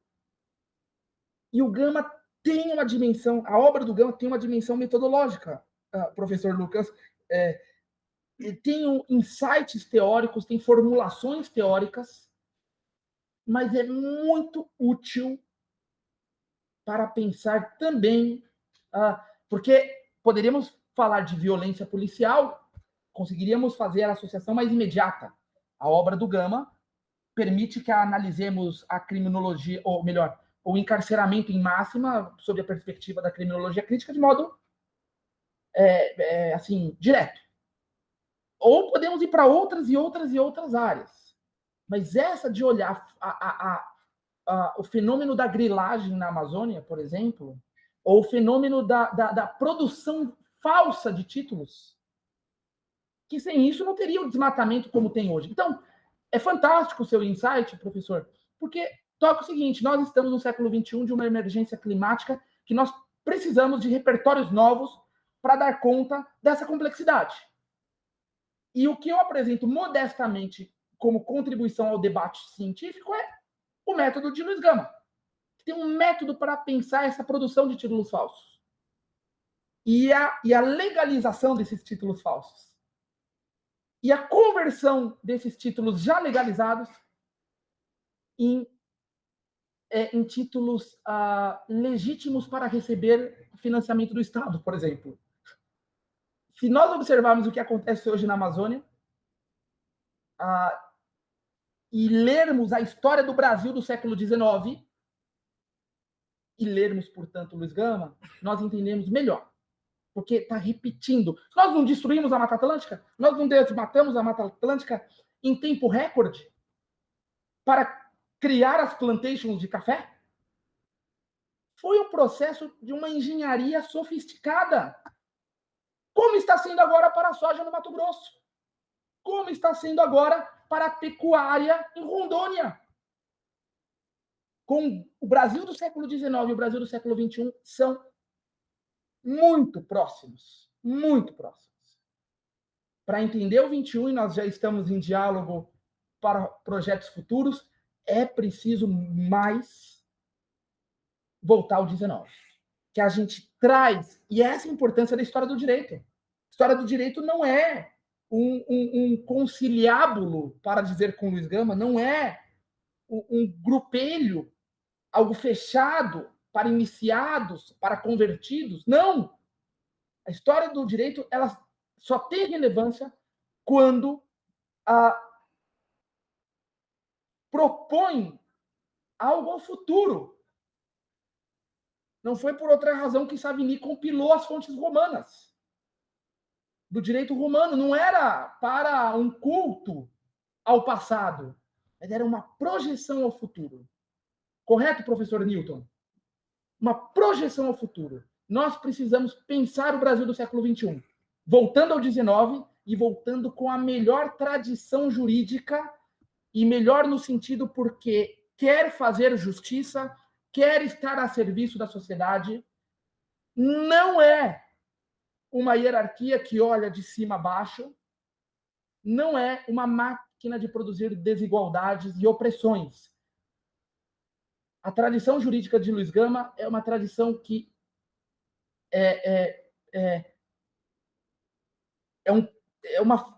bebe em muitas fontes e apresenta respostas originais para problemas crônicos que se davam lá atrás, que se dão hoje, e que, se não fizermos nada, continuará produzindo no futuro também. É por isso que é urgente, urgentíssimo, receber Gama no currículo, ler Gama, ler o Brasil do 19, ler as outras produções científicas do campo, para aí a gente pensar melhor as respostas para o século XXI.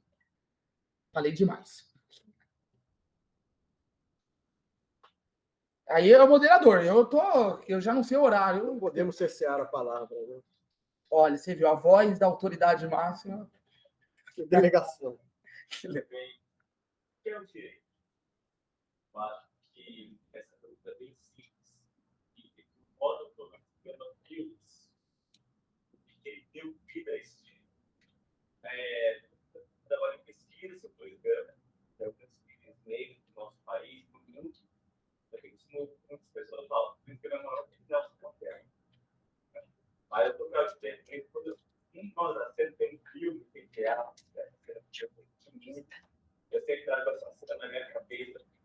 imaginar quando ele diz que aquele julgamento ficou bem famoso, ele, ó, aqui, o escravo que mata o seu senhor, seja em qualquer circunstância que for, mata sempre em legítima defesa.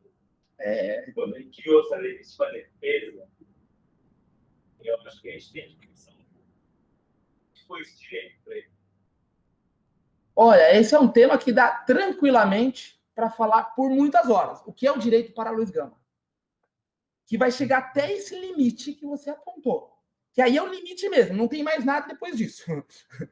Quando ele fala que o escravo que mata o senhor cumpre uma prescrição inevitável de direito natural, esse é o termo que ele vai dizer, cumpre uma prescrição inevitável de direito natural, e aí tem outras formulações como essa que você diz, que seja em que circunstância for, age em legítima defesa.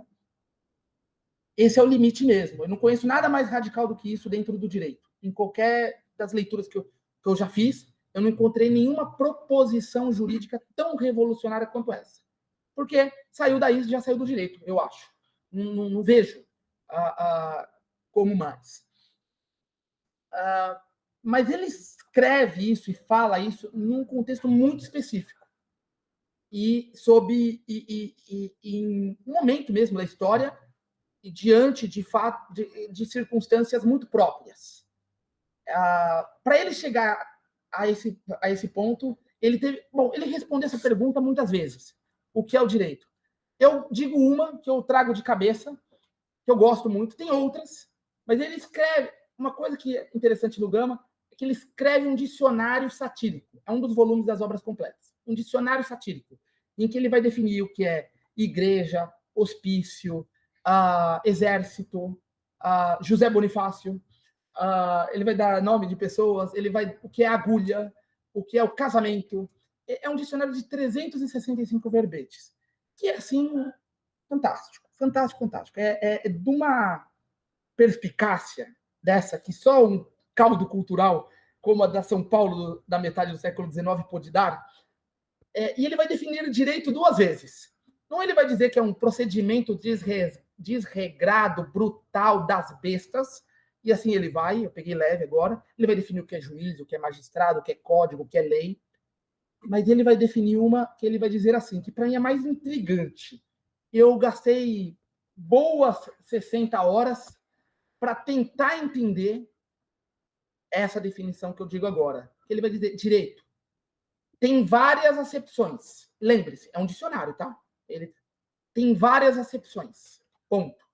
Em sentido figurado, gazua, disfarçada nas mãos de tratantes graduados que gozam da fama de homens de bem.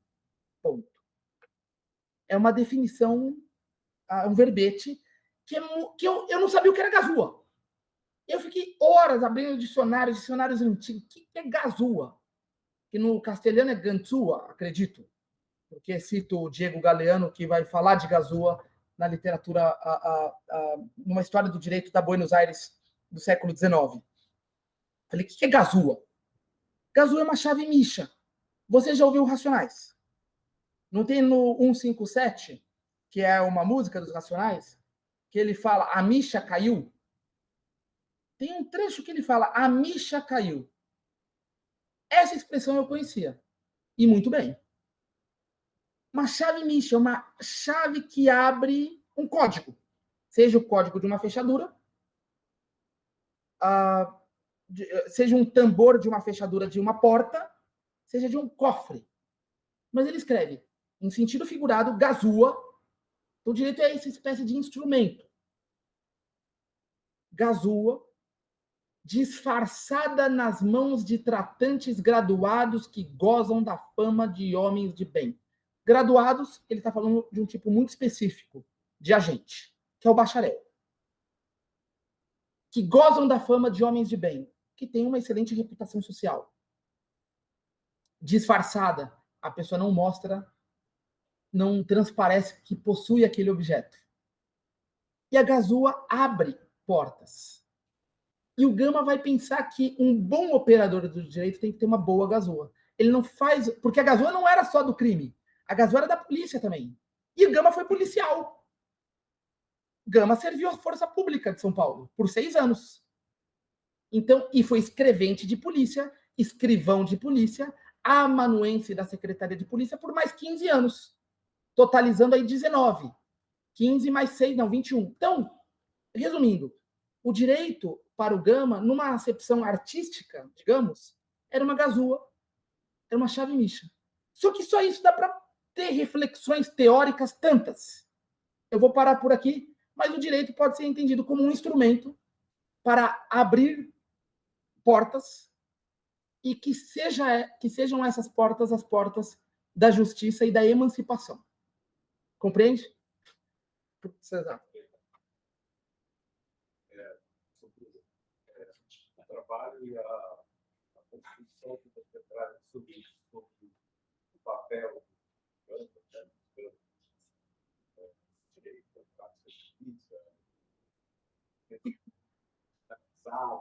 pela subversão e a socialização fala conceitos, sua defesa, né, o escravizado, sofre violência, seu senhor, ter direito, teste, batalhas, defender, etc. Por que o computou mais a elite escravagista São Paulo?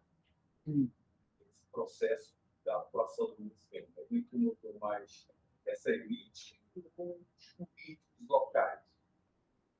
A elite que estava a carteira, né, escravagista. Nas fontes que você estudou, isso parece que conseguiu apreender alguma situação nesse sentido de ameaça, de violência contra eles. Queria aproveitar, inclusive, a fala do colega para emendar a metrópole, perguntando algo também que eu fui anteriormente, para, através das suas pesquisas, ver se você encontrou opiniões que o Gama tinha sobre... porque fica muito claro para mim que tem uma leitura mais sociológica do trabalho dele, de que ele era um grande observador e mapeador das redes sociais dos quais ele se inseria e a sociedade. Então, ele via meios não jurídicos como formas de emancipação daquelas pessoas que ele defendia. A gente bateu muito, né, qual era o limite que ele tinha de definição do que era o direito, como que ele viu, por exemplo, a ideia de revolução era muito presente no Brasil do século XIX, a ameaça da Revolução Haitiana, que veio a se tornar um pouco mais ameaçadora com a revolta de Carrancas, na Fazenda das Riqueiras, e uma revolta generalizada, escravagista nacional. Que opiniões ele tinha, se você conseguiu descobrir alguma delas? Eu começo pela sua revolta do professor. O Luiz Gama estava lendo jornais parisienses e lisboetas com uma frequência assim, muito interessante. Ele recebia revistas de Nova York por ministros presbiterianos, por exemplo, que vinham a São Paulo e traziam material para ele, isso ele relata em cartas. Então, Gama estava lendo o que acontecia no mundo. Não era um alienado, de modo algum. Ele propõe um projeto de lei de iniciativa popular para a educação em São Paulo, para o ensino laico e o ensino universal, lendo concomitante os debates na Assembleia da França de reforma da instrução pública. Então, e tem muitos paralelos ao tempo que Victor Hugo era deputado. O Gama está lendo os debates da época e o Gama é muito cuidadoso em não revolucionar politicamente as coisas, porque não via a ambiência de uma revolução. Então, por exemplo, não há uma única menção do Gama à Revolução Haitiana. E nem a Carrancas, por exemplo. Mas há da revolta liberal dos Luzias em 42, em Minas Gerais, mas não há Carrancas, 10 anos ou 12 anos antes. Né? Ele vai... Quanto? 33, isso. 9 anos antes. Ele também vai ser muito cuidadoso em não falar da Revolução Haitiana, mas vai falar da Revolução Norte-Americana, de 1776. Então, o Gama não vai ser leviano em propor uma revolução onde não tenha caldo, porque você precisa, senão você vira um maluco pregando. E o Gama tinha muito cuidado com a reputação dele. Ele faz uma aposta pelo direito. O Gama tem uma verve radical. O Gama gosta de política. Mas na virada de 69 para 70, ele faz uma imersão no direito. Mas uma imersão que só um poeta talvez poderia fazer, entrando num campo assim, literário, como podemos pensar o direito. E ele vai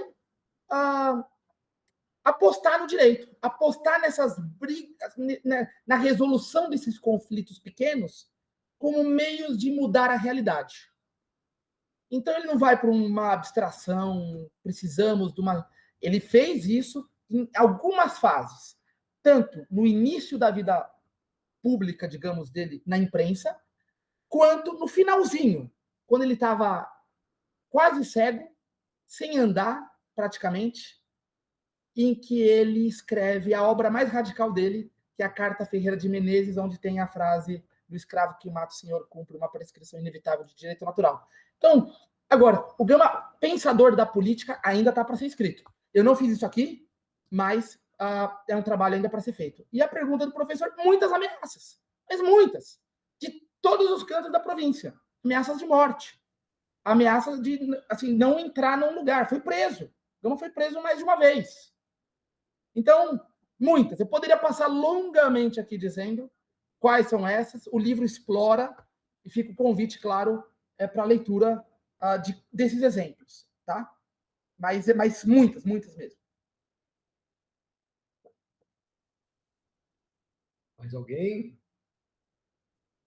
Então, fica o convite, está feito, né? Para a leitura do livro. Quem não tem, pode adquirir aí por um preço muito camarada. R$ 99. Isso, não é nem 100. Não é nem 100.